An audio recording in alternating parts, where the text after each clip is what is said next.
Hello, welcome back to Marathon Man, where I'm going through Doctor Who from the very beginning, and you join me at the final end of Season 4.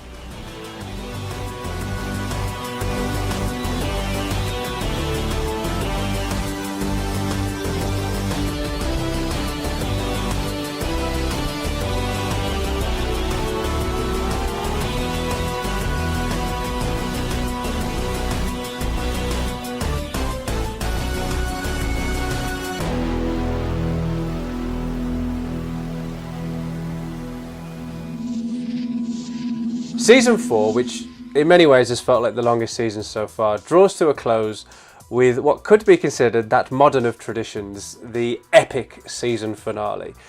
The climax to episode 7 is huge by the show standards at this point, as it sought to move itself away from the monsters that had defined it in its early years.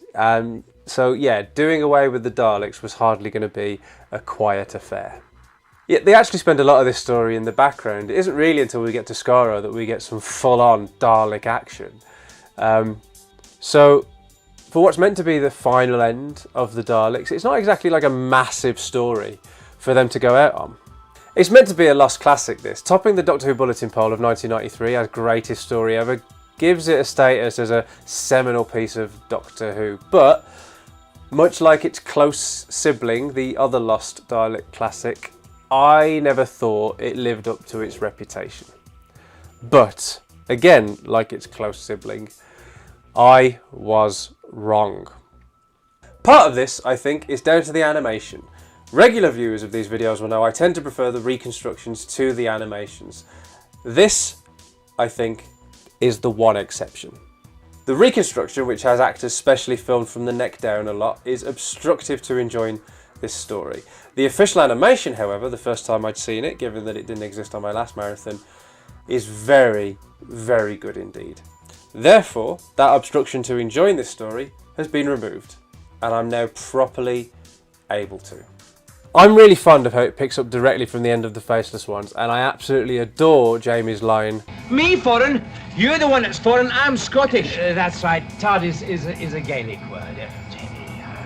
It also does well in setting up some intrigue for the story to kick off on. The Waterfield, the antique dealer, his anachronistic dress sense, his theft of the TARDIS, they all serve as like a really good way into the story. Actually, while it does pick up directly where we left off, it also does really well in moving forward. This definitely feels like a different story. It doesn't just feel like a continuation of the last one. Waterfield's accidental slip of handsome instead of cab is a nicely subtle hint as to what's going on, and if they weren't in the damned title, I think it's safe to say that nobody would be expecting Daleks to show up. So when they do, it's no real surprise when it could have been hugely impactful. As it is, it just shows up. Now, I'm well aware of the fact that they would have to say the Daleks were in it to get people watching. Daleks would always guarantee viewers back then. So to entice people to sit in front of their television screens and to watch Doctor Who, they'd have been silly to hide the Daleks. But unlike the Power of the Daleks, where they were still in the title but set up as a kind of like creeping threat to be teased, the Daleks aren't set up in any meaningful way here. And that meant I always felt like their reappearance was a little bit hollow. Except now, on this viewing, it landed really well for me. I already said having them in the title is a way of pulling in viewers, so to dock points for that would be churlish.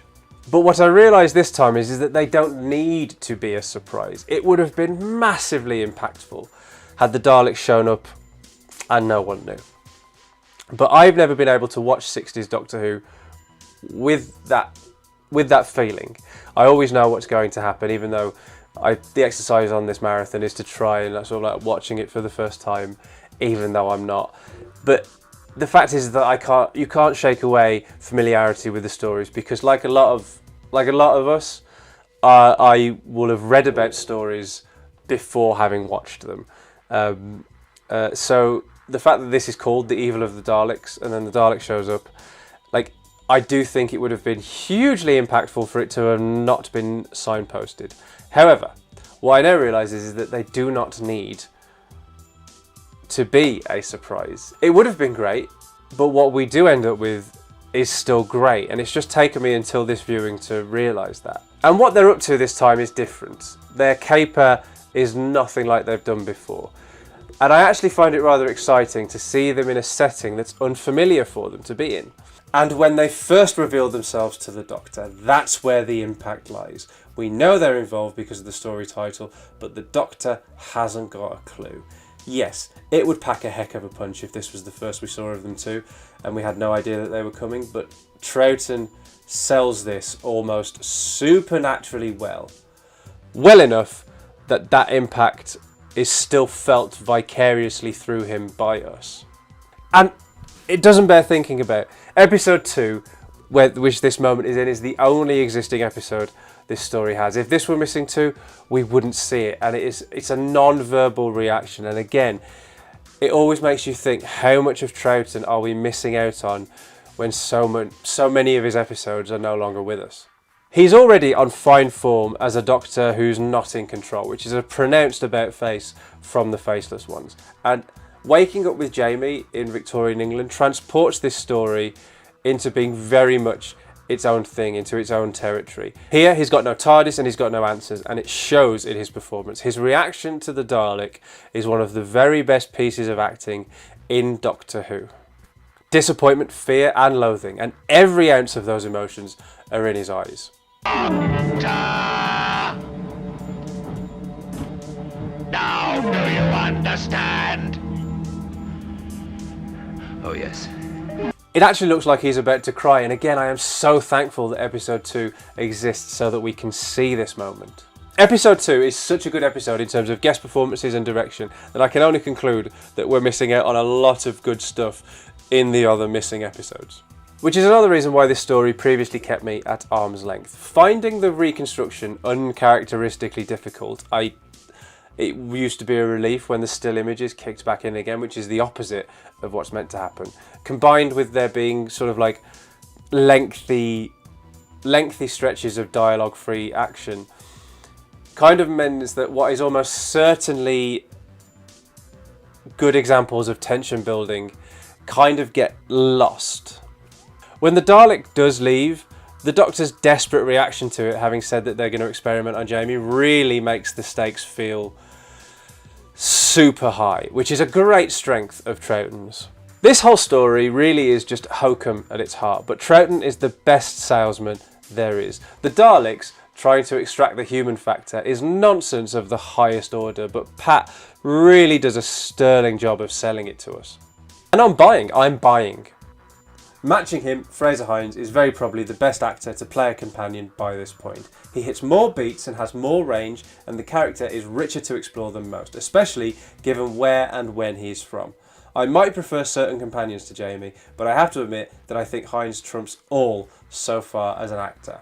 When he's kidnapped in the barn and rails at Terrell about it, he is a joy to watch. Or listen to. He's given more to do in this story than he usually is as well. The endurance tests, fighting with Kemmel, and most importantly, vocalising his distrust of the Doctor in no uncertain terms.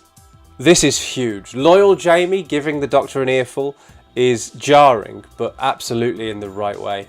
The rows with the Doctor are up there with Stevens in The Massacre, and Troughton plays the Doctor's manipulation very well indeed, to the point where I find myself doing something that I've done several times on this marathon. Like previous times where the Doctor and companions have stood against one another, I side with the companions. Like Ian and Barbara in The Edge of Destruction, my sympathies lie squarely with Jamie. As a united front, the Doctor is the one I will always root for, but I'm starting to wonder now whether or not that's because he's got the companions on side. There will be companions against whom I would side with the Doctor any day, but at this point, it's the companions I would pledge allegiance to in the event of a fight with the Doctor. That said, and I think this is important to note, that just because I side with Jamie and happen to think the Doctor might be being a bit of an arse, that doesn't mean I don't think this is good stuff, because I do. Anything which gives the actors a chance to get their teeth into something like this is always welcome. When it allows for actors like Troughton or Hines to shine as much as this, I don't really care that it makes me question one of the characters. And it's the best bit in what is a slightly sagging middle section. Slightly sagging. I used to find the middle episodes a meandering slog to get through, whereas this time I was more invested than before. Even so, the intrigue of the opening episodes and the climax of the final one are so good that the middle section does still feel like a bridge between both, even if I do now enjoy crossing it more than I used to. When Jamie is creeping about the house at night, it's lovely and atmospheric and easily the best use of the Victorian setting in this story, and it's really disconcerting to see the Doctor having to work with and for the Daleks, and Jamie trying to help Kemmel after their fight and their subsequent friendship is really rather touching. When Jamie refuses Kemmel's deference with... Hey, what's this now? Now, come on, we want none of that. We're to be friends, do you hear? Friends. It's bloody wonderful. And this brings me on to Kemmel, actually. This was another obstacle in me fully enjoying the evil of the Daleks. The character himself is wonderfully benevolent, but I found it uncomfortable that he was introduced as an undeveloped mind and mute, although the word used is the all-encompassing dumb. But then we see that he's a black guy in a hat. I still do find it a little bit uncomfortable, if I'm honest, and I'm working on a video about this sort of thing in Doctor Who as a whole, so I'll go into a bit more detail when I do that video. But for now, I actually take comfort in the fact that Jamie and Victoria treat Kemmel much more nicely than the story itself does. And the story itself has them do that, so that only adds to this cognitive dissonance. But the bottom line is, the story this time actually makes me really like Jamie and Victoria and Kemmel, which only then helps me in liking the story more than I used to. And there is much to like, I now realise. When we reach the final couple of episodes, something interesting happens with the Daleks. After what I vividly remember Kim Newman citing as one of the most unique cliffhangers in Doctor Who, rather than imperiling somebody, episode 5 ends on what he terms a conceptual breakthrough. The childlike Daleks are actually a brilliant concept, and it reimagines them yet again after their slight reconfiguring in their most recent appearance. Is it amusing to hear the Daleks play trains and repeat why like kids over and over again? Absolutely. Is this kind of the point? Again, absolutely. The disorientation it offers underlies the overtly comic side of it and becomes what I think could be a distillation of Doctor Who itself. Ridiculous knows it, also knows it has depth beneath it, demonstrates both, but leaves it up to the viewer to find the latter for themselves. My partner was actually in the room when I reached the episode 5 cliffhanger. She was only half watching, but she found it hilarious, ridiculous, and laughed a lot. I was also laughing, but it was for different reasons, and as the credits rolled, I explained what was going on and gave her the context behind it, and it totally reframed it for her, and then she instantly began fearing that Alpha, Beta and Omega were going to be in for a really tough time from their fellow Daleks. Then we're off to Skaro, where the story picks up both the pace and, even though I've been enjoying it more than ever, the quality. Back in the Dalek City, the Daleks discuss the names the Doctor gave some of them, and then they try and trick the Doctor with this information, except he's not falling for it. And it's really decent stuff, and it makes for a far more entertaining and satisfying infiltration into the Dalek City than we saw in that first Dalek story, The Daleks. The reveal of the Dalek Emperor, breasts and all, brings with it the first major new Dalek design the show will see, excepting minor adjustments like dishes and slats. And the Doctor standing up to it like it were any old thing is a rather powerful moment tucked away amidst all the noise. The reveal that the Daleks are seeking the human factor to determine the Dalek factor is, though once again nonsense, a decent switcheroo on the concept, and it leads to Maxtable being Dalekized, which couldn't happen to a nicer bloke. Seriously, I've never loathed him as much as I have on this viewing. Another indicator that this time I was far more immersed in Evil of the Daleks than I've ever been before. And as for the Daleks themselves, they were used almost to perfection in the Power of the Daleks, and the changes are wrong yet again here, but I don't think they're used quite as successfully here as they were in Power, even though the ones with the human factor are a really interesting take on them. And I do quite like the Dalek going to the Emperor to tell on the Dalek who questioned its orders, even if it does sort of reduce the Daleks to kind of playground politics, which means that it's not an unsatisfying story for them to go out on, really, especially as I've come round to this far more than I used to. But I think as an appearance for them, maybe it's a fairly underwhelming, a little bit underwhelming as a curtain call. But as we know, it ended up not being a curtain call and they came back anyway, so that's another moot point. At 7 episodes, it probably is a little bit longer than it needed to be, but I used to think once upon a time that this would work infinitely better as a 4-part story with the Daleks already operating in the 20th century, with Waterfield, Maxwell and Victoria as contemporary characters, and then they all go to Skaro for the 4th episode. Now though, I realise that that would rob this story of a lot of its unique charm. Now though, I get the idea of balancing past, present and future is like it's an excellent flourish, and the Victorian setting is actually one of the things I like most about the story now, not least because it's a really interesting backdrop to just plonk the Daleks in front of. So yes, as with the power of the Daleks, I completely realised the error of my ways. The Troughton Dalek stories used to perplex me as to their popularity, but now I totally get it. And with Fraser Hines having fixed himself as a more than valuable addition to the show, we finished the story and the season with a new companion in tow. On my last marathon, I wrote that she makes very little impression in this story, and to be honest, I find she makes very little impression subsequently. But this is a new marathon, and I don't think that's the case anymore. She doesn't get much chance to make an impression, but nevertheless, I think she does make an impression. Vicky lost her family and then joined the TARDIS, but here we see Victoria losing her father and her joining the TARDIS out of necessity, burdened by a lot of grief that we've been witness to, really makes it land.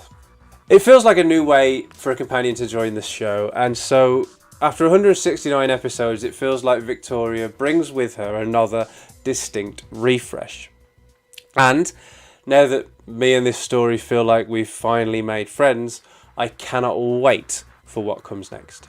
Season 5 has never been my favourite season, and in fact I've actually found it very hard going in the past, but I mean, I like Evil of the Daleks now, so maybe I'm about to have my mind blown all over again. The Doctor and Jamie's arguments are high on my list, but there's a moment where Troughton is absolutely superb, and in it manages to almost justify the Doctor's willingness to put Jamie through the ordeal that he does, through having no choice. I still find that the middle section sags a little bit, admittedly by not as much though.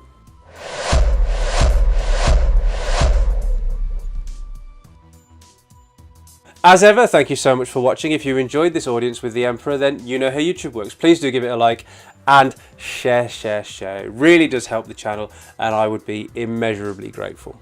And what do you think of this story? Are you like me, used to dislike it, now realise its greatness, or are you the opposite? Did you used to be an evil fan and now can't get on with it at all? Is it a decent send-off for the Daleks temporarily, or does it do them no justice whatsoever? Let me know in the comments below, and I'll see you back here soon for another season recap video. So if you don't want to miss that, hit the subscribe button and be sure to clang that cloister bell.